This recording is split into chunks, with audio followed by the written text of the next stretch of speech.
நீ செய்யற உதவி கண்டிப்பாக பல மடங்கு உனக்கு திரும்பி வரும். இது பிரபஞ்ச விதி. அமெரிக்கால ஒரு பையன் அவங்க பாட்டி வீட்டுக்கு நடந்து போறான். மயக்கம் வருது. ஒரு வீட்டு கதவை தட்டி தண்ணி கிடைக்குமான்னு கேக்குறான்.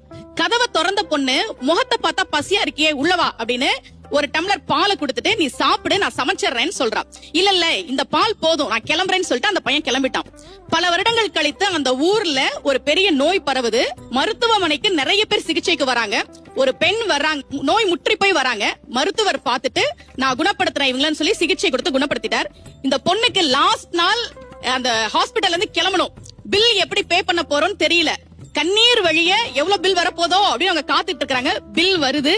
அதுல எழுதியிருந்த வாக்கியம் உண்மையாக அமெரிக்காவில் நடந்தது. இந்த மருத்துவ சிகிச்சைக்கான பணம் பல வருடங்களுக்கு முன்பாகவே ஒரு டம்ளர் பாலாக எனக்கு தரப்பட்டு விட்டது. இப்படிக்கு மருத்துவர் ஹோவர்ட் கெல்லி என்று எழுதப்பட்டிருந்தது. அதனாலதான் நமக்கு உதவி செய்ன்னு சொன்னாங்க. பக்தியில அன்னதானத்தையும் தானம் செய்வதையும் ஒரு அங்கமாகவே வைத்ததற்கு காரணம் நீ எதை கொடுக்கிறாயோ அது பல மடங்கு உனக்கு நிச்சயமாக திரும்பி வரும் என்பதால் தான்.